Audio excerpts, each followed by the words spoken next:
தைலம் ஃபேக்டரி, ஐயாவோட தைலம் ஃபேக்டரி இதுதான். சுத்தில அந்த தைல மர இலைகள் இருக்கு, அதுலயே வடிவமைச்சிருக்காங்க. எத்தனை கிலோ இலை போடணும் ஐயா? 500 கிலோ இலை, 100 லிட்டர் தண்ணி, 8 மணி நேரம் எரிச்சு எடுத்தா தான் அந்த டிராப்பா வந்து இறங்கும். 3 லிட்டர் ஆயில் கிடைக்கும். 8 மணி நேரம் எரிக்கிறதுக்கு விறகு இல்ல, நாங்க ஆயில் காய்ச்சின வேஸ்ட் இலையே காய வச்சு அதைத்தான் எரிக்கிறோம். விறகெல்லாம் போட்டு கட்டுப்படி ஆகும். இப்போ இந்த காய்ச்சல் 500 கிலோ இலையும் வந்து அப்படியே உள்ள தண்ணியில கிடக்கும், அதை காய வச்சு அதே பஸ்ட் அடுத்து எரிக்க ஆரம்பிச்சிடுறீங்களா? இல்ல, இந்த இலை வேஸ்ட், ஆயில் எடுத்த வேஸ்ட்டை தள்ளிடுவோம். அதை காய வச்சு இந்த வேலீர் வச்சிருக்குல்ல, இதை வந்து புகையை அடிக்க அதை காஞ்சிரும். அதை எடுத்து தான் எரிக்க யூஸ் பண்றோம். 3 லிட்டர் தான். 3 லிட்டர். மழை காலத்துல 2 லிட்டர், 1/2 லிட்டர் அடி ஆயிரும். சரி, நீராவி மாதிரி இருந்தா அதே ஒரு தண்ணி மாதிரி தானே இருக்கும். ஆனா நாங்க யூஸ் பண்றது அப்படியே கொலன்னு இருக்கு. நீங்க இந்த நீராவி ஆகப்பட்டது கூலிங் ஆகி வரும்போ அடியில அதான் ஒரு பாத்திரம் வச்சிருக்கு, அந்த பாத்திரத்தில் விழுகும்போ தண்ணி அடியில் நின்றுரும், தைலம் மேலாத மிதக்கும். எதுவுமே கலக்க மாட்டீங்களா? எதுவும் இல்லை, அப்படியே டப்பா வச்சு தனியா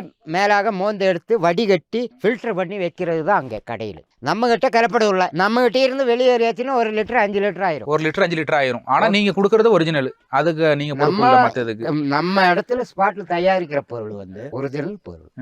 சரி, இந்த இலையெல்லாம் எங்க போய் காட்டுல போய் கொண்டு வருவீங்களா? யாரு போவீங்க? நம்ம மொத்தத்துல கான்ட்ராக்ட் பேசிடுறது. ஒரு ஏக்கரை 10,000 15,000 பேசிடுறது. மொத்தமா ஒரு 100 ஏக்கர் 50 ஏக்கர் பேசி வச்சிருவோம். அதுக்கு ஆளை வச்சு இலை வெட்டி காய்ச்சி எடுக்கிறது. அவங்களுக்கு எப்படின்னா 1 லிட்டருக்கு 500 ரூபா கொடுத்துருவோம். இலை வாங்கி கொடுத்து அவங்களுக்கு 1 லிட்டருக்கு 500 ரூபா பேசிடுவோம். அவங்க நமக்கு இலை வெட்டி காய்ச்சி கொண்டு வந்து ஆயில் அளந்தா அவங்களுக்கு கூலி. எப்படி பச்சை இலையை விற்பாங்களா? எங்க சைடுல ஆரஸ்வதி மரம் தானே இது. ஏரியாவில் உள்ள மரத்துல கீழே வந்துட்டு ஆயில் வராது. ஏன்? இந்த கிளைமேட்டுக்கு தான் மட்டும்தான் வரும். ஆனா அவங்க அங்க வந்து கீழே வந்து நாட்டுல வந்து வாசம் இருக்கும், ஆனா ஆயில் வராது. எங்க சைடு நாங்க அந்த ஆரஸ்வதி மரம் சொல்றோம்ல, அதை வந்து அங்கேயே நாங்க எரிச்சோம்னா இது மாதிரி நாங்க எடுக்க முடியாதா?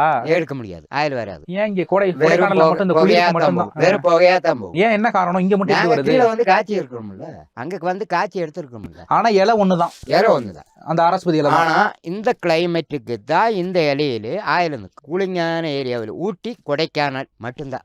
தைலம் ஃபேக்டரி, ஐயாவோட தைலம் ஃபேக்டரி இதுதான். சுத்தில அந்த தைல மர இலைகள் இருக்கு, அதுலயே வடிவமைச்சிருக்காங்க. எத்தனை கிலோ இலை போடணும் ஐயா? 500 கிலோ இலை, 100 லிட்டர் தண்ணி, 8 மணி நேரம் எரிச்சு எடுத்தா தான் அந்த டிராப்பா வந்து இறங்கும். 3 லிட்டர் ஆயில் கிடைக்கும். 8 மணி நேரம் எரிக்கிறதுக்கு விறகு இல்ல, நாங்க ஆயில் காய்ச்சின வேஸ்ட் இலையே காய வச்சு அதைத்தான் எரிக்கிறோம். விறகெல்லாம் போட்டு கட்டுப்படி ஆகும். இப்போ இந்த காய்ச்சல் 500 கிலோ இலையும் வந்து அப்படியே உள்ள தண்ணியில கிடக்கும், அதை காய வச்சு அதே பஸ்ட் அடுத்து எரிக்க ஆரம்பிச்சிடுறீங்களா? இல்ல, இந்த இலை வேஸ்ட், ஆயில் எடுத்த வேஸ்ட்டை தள்ளிடுவோம். அதை காய வச்சு இந்த வேலீர் வச்சிருக்குல்ல, இதை வந்து புகையை அடிக்க அதை காஞ்சிரும். அதை எடுத்து தான் எரிக்க யூஸ் பண்றோம். 3 லிட்டர் தான். 3 லிட்டர். மழை காலத்துல 2 லிட்டர், 1/2 லிட்டர் அடி ஆயிரும். சரி, நீராவி மாதிரி இருந்தா அதே ஒரு தண்ணி மாதிரி தானே இருக்கும். ஆனா நாங்க யூஸ் பண்றது அப்படியே கொலன்னு இருக்கு. நீங்க இந்த நீராவி ஆகப்பட்டது கூலிங் ஆகி வரும்போ அடியில அதான் ஒரு பாத்திரம் வச்சிருக்கு, அந்த பாத்திரத்தில் விழுகும்போ தண்ணி அடியில் நின்றுரும்,